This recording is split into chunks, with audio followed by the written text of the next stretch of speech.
안녕하세요. 하이닥이 간다 아나운서 박은보입니다. 오늘은 고혈압에 대해서 이야기를 나눠볼 텐데요. 마들수 내과의 장지원 원장님과 함께합니다. 원장님 안녕하세요. 네, 안녕하세요. 네, 반갑습니다. 배기고혈압이라는 게 있잖아요. 네. 이 배기고혈압은 일반적인 고혈압과는 좀 다른 증상이라고 봐야 될까요? 고혈압이라고 보기는 그렇지만요. 이 배기고혈압이라는 거는 이제 평상시에 혈압은 정상인데 진료실 혈압만 재면 이제 고혈압으로 나오는 네. 경우를 말하고요. 그 이름에서 또 알 수 있듯이 배기라는 게 약간 좀 옛스럽고 어떻게 보면 좀 일본말스러운 것 같은 느낌인데 의사의 하얀 가운을 말하죠. 네. 그래서 즉 병원에만 오면 혈압이 높아지는 경우를 말하고 집에서 잰 혈압은 정상인 분들의 경우에 해당이 되죠. 이런 경우에는 그 실제로는 고혈압이 아니지만 그 혈압약을 복용하게 되거나 본인의 그 실제 혈압에 비해서 과한 용량의 약을 복용하게 되는 경우도 생길 수 있거든요. 그래서 귀찮으시더라도 평소에 집에서 본인의 그 평소 혈압을 꼭 정기적으로 체크해 보는 것이 중요하겠습니다. 혈압 수치가 배기고혈압인지 아니면 정말로 고혈압인지 네. 좀 알기가 어려울 것 같아요. 병원에만 가서 재면 높아지니까요. 네. 어떤 차이인가요? 그래서 뭐 일단은 실제 진료실 외부에서 잰 혈압이 정상인지를 이제 증명하는 게 이제 필요하죠. 그러기 위해서는 이제 해볼 수 있는 게 먼저 집에서 혈압기를 구입해서 측정하는 가정 혈압 측정을 해보실 수가 있겠습니다.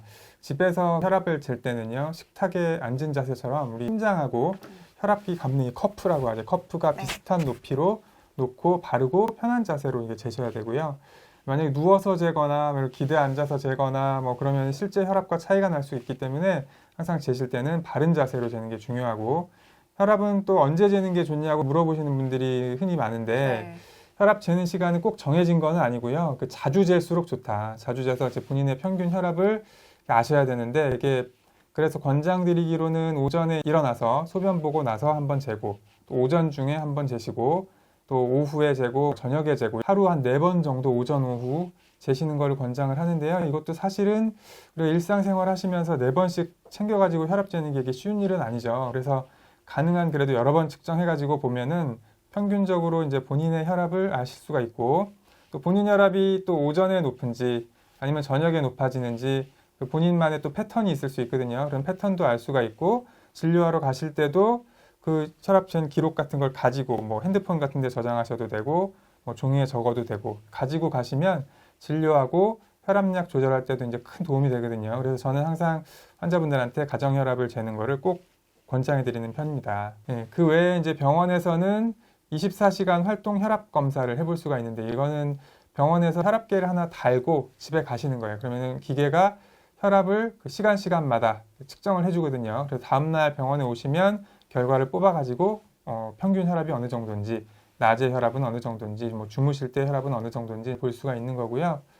또 이 혈압계가 계속 혈압을 재주니까 좀 거북하고 좀 불편한 것도 있지만, 그래서 객관적으로 자기 혈압을 측정해 볼 수가 있고, 또 혈압약을 복용하시고 계신 분들도 혈압 조절이 잘 안 되거나 혹은 혈압이 막 높았다 낮았다 들쑥날쑥한 경우도 있거든요. 그런 경우에도 검사를 해보시면 진료에 많은 도움을 받을 수가 있습니다. 그리고 뭐 여담이지만 이게 검사 비용도 상당히 좀 보험이 되기 때문에 저렴하게 검사를 받을 수 있거든요. 그래서 많은 분들이 검사를 받았으면 좋겠는데, 사실 이게 또 달고 또 집에 갔다가 와야 되고 막 그런 불편 때문에 이제 환자분들이 좋은 검사인데도 선뜻 하시지를 않는 경우가 많아서 좀 개인적으로는 좀 안타깝게 생각합니다. 많은 분들이 검사를 했으면 좋겠네요. 예.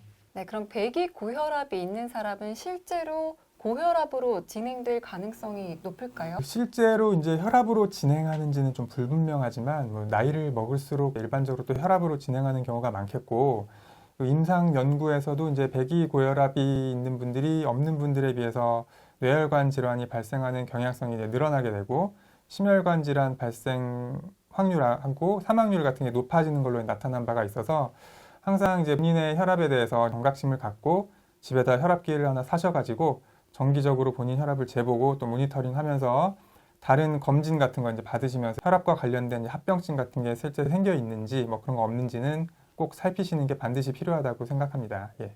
네, 오늘 이렇게 배기고혈압과 고혈압의 차이에 대해서 알아봤습니다. 오늘 함께 하신 분은 마들수 내과의 장지원 원장님과 함께 했습니다. 고맙습니다. 네, 감사합니다.